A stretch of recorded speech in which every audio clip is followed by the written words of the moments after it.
So, some of you in the room are novice coaches, and one of the dangers of having Todd and Steve and Chris on display, who are really great coaches, is that you may begin to feel like I'll never be able to do that. And so, I think it's important for us to remind you of some of the things that we believe in Faithwalking. There is no guilt or shame, there's only learning. Because you're, wherever you are on the continuum of learning to be a good coach, that's just where you are. And the way you get to be a better coach is by coaching and by learning and being coached and all of the stuff that's built into the design of this process. You can improve your skills fairly rapidly. It's just been since 07 and 08 that any of us have been coaching. And so we've all learned pretty rapidly.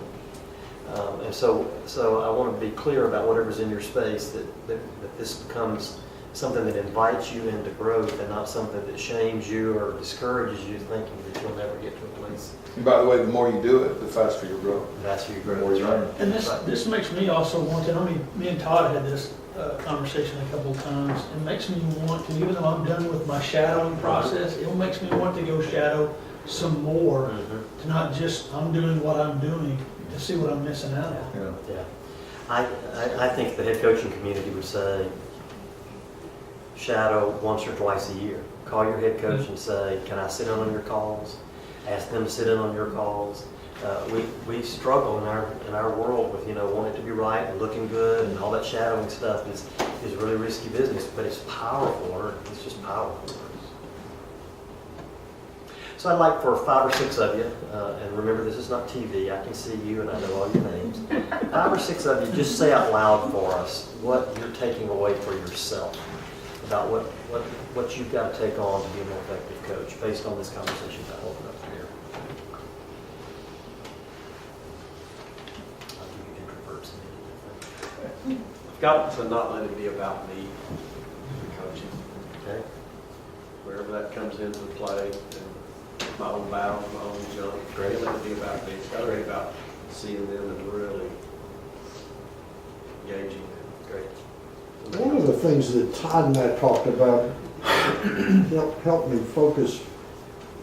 We were talking about our own personal integrity gaps and how hard it is to, it almost sounds hypocritical to be holding up to others their integrity gaps when we got a bundle of them ourselves.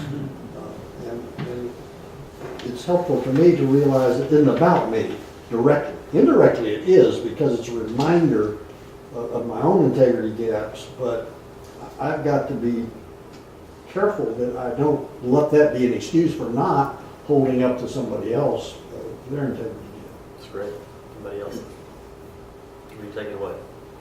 What I really saw in Chris's performance was what I do when I get stopped for speeding. He really was working the police officer's sympathy. The quiet word was really working to turn away the wrath and the mirror. And that really works on me. Does this happen often? Well, often enough that I recognize. So it really works on you when on the somebody... 201, I take that 6-hour thing. No. It works when somebody does what Chris Yeah, does. I'm very susceptible to that technique. Yeah. And to be understanding. And Jim and I was talking about how it's always, what it always is something else gets in the way. There's a good excuse because we're busy. That's always it in one form or another. Yeah. And we're very understanding about that because it happens to us. So personalize that. What are you taking away? Well, I think that can't be the excuse because that's always going to happen. Okay. So that can't be the reason for not doing Great. something you said you Somebody were else, going to what are do. you taking away? Are you looking at me? Uh-huh. Okay, what you're looking at me or Judy. Well, kind of two things roll into one kind of. As I was reflecting back on my current coaching thing that I have had in my head making excuses for one of my young ladies who had a baby on the first day of our first coaching call day. She had a baby that morning. And so she's been dealing with her first child and all. And so I know what it's like to be a new mom and then to start teaching school, when school starts with a new baby and all. And so I wanted to be easy on her, and one of the times when Tricia was shadowing us, she had not done her homework, and here again I kind of protected her because I didn't really confront her much because I didn't want to embarrass her, with Tricia being on the phone. And so when Tricia and I were talking, so then later on she and I had a conversation, the young lady and I did, and I wish I would have thought about, this is what I'm coming to take it away from it, is I wish I would have thought about where else is this showing up for you? Because we dealt with the integrity part of it and, what you gave your word to and later on and she is really clear on her autopilot. But the specific thing of being able to look, that was a good thing. I think I'm going to start listening to Jim a little more sometimes. There's got to be other ways. Anybody else? So that's good. Yeah. I have a question, Okay. I guess what you said. Because I'm thinking if a woman just had a baby, I'm like, you have every excuse not to do this right. But that's my thought, So is the piece is if you give your word to someone, if there is a situation where it's not good for something, is that you honor your word and say, I can't do this right now. It's a great You know what I'm question. saying? You know what I'm trying Yeah. to say? Because I do think there's situations where people probably do need to say, I can't do this right now. So there's two sides to that conversation. She gave her word knowing she was about to have a baby. True. And Yeah. so and there's nothing wrong there, but part of my coaching of her would be, so where does it show up in your life that you've got major events that are about to come up, and then you give your word to something like this? Yeah. What does that mean? Yeah. Where else does that show up? On the other side, Steve and I have had a series of conversations recently about when you're living really large, a part of living large is that you're going to have breakdowns. And our temptation is to live small enough that we can always keep our word, or when we live large to make excuses and do the very thing that Chris was doing in the call, rather than what Betty eventually did was to say, okay, so you had this big event in your life, you're going back to teaching school, and what does it look like for you to take this on, to give your word? All of that is just in the space of coaching. I think the hardest thing to coach around integrity is when there is a legitimate breakdown. When life happens and there's a legitimate breakdown. But all of that's an art. All of that's an art. I like the idea of being able to just kind of, okay, so you didn't do it, so now what are you going to do about it? Right. What's the next step? Get back up on the horse. Good, Randy? I think one of the things that jumps out at me is just that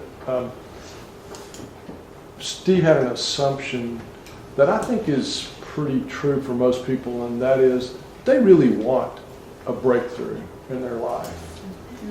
And I think most people that are with us this far into the process really do want a breakthrough, and that it's not very courageous of me if I don't help them, if I don't be strong enough to help them get as close or through that breakthrough as I can. I'm not really loving them that well. That's right. To not help them get where they really want to go and that they've never been able to. And so if that means me being more courageous to really love them well to do that, then it's kind of selfish of me not to do that. So that's a good segue. Thanks for all of that. So one of the ways that I communicate sometimes about transformation is that all of us have a way we show up in life, right? And generally in our culture, the way we show up in life is that we show up passively. So and I think a lot of that's about a consumer culture where we go and it's their job to entertain, it's their job to give me whatever I want to get, it's the preacher's job to deliver or the movie's job to deliver or whatever that is. And I think one of the ways that we frequently show up, even in places like this, is we show up in a posture of passiveness. Okay, this is Jim and Steve's meeting, and so it's their job to do the deal and it's my job to take it in.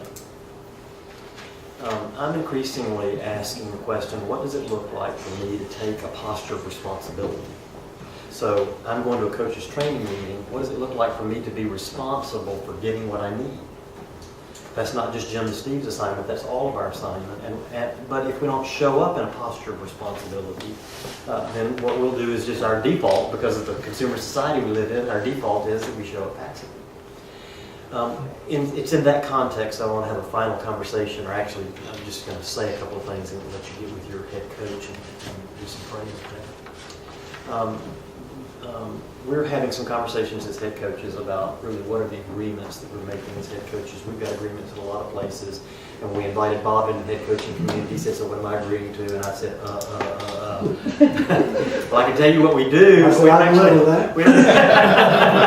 And he signed up right away. There's a growing conversation among several of us to ask the question, what does it look like for us to really, truly take on learning to be coaches, to be highly effective coaches? And rather than taking that as a passive, like I'll show up at all the coaches training meetings so you can deliver the goods, what does it look like for me to take responsibility for us becoming a learning community? So we have this head coaching structure where there's 7 head coaches, and like the team that I'm on has I'm the head coach for Bob Newey and Judy and Tanya Gardner and Marcus Leon, and a coach in training named Chris Perry. And one of the things that we've just recently done is that we've started doing a monthly 30-minute telephone call. And in that 30-minute telephone call, we're trying to bring something that coaching is working on, the conversation that I just reported to you a minute ago. In our last call, 2 different people said, I struggle with getting fused with some of the people I'm coaching. And so we spent 30 minutes just talking about that and learning, having some learning from that. So there's 2 things. One is Faithwalking is succeeding in ways that we've all dreamed about, and that God is just bringing an amazing amount of favor. Retreats are full, weeks and sometimes months in advance. The coaches training people are responding to. We've got new 301 coaches that are training. We've got presenters that are being trained. The whole deal is being enlarged and it's growing. And these kinds of stories that we have to tell, we're hearing them fairly regularly. And we're going to come to a place where we reach our capacity. And the way we enlarge our capacity is to take on learning how to learn. I'm becoming convinced that one of the places that we need to, or not need to, one of the places of high leverage for increasing our capacity to coach is in the coaching clusters, a head coach and 3 or 4 people. And what I want to finish with tonight is to ask you what it says here at the bottom of the handout.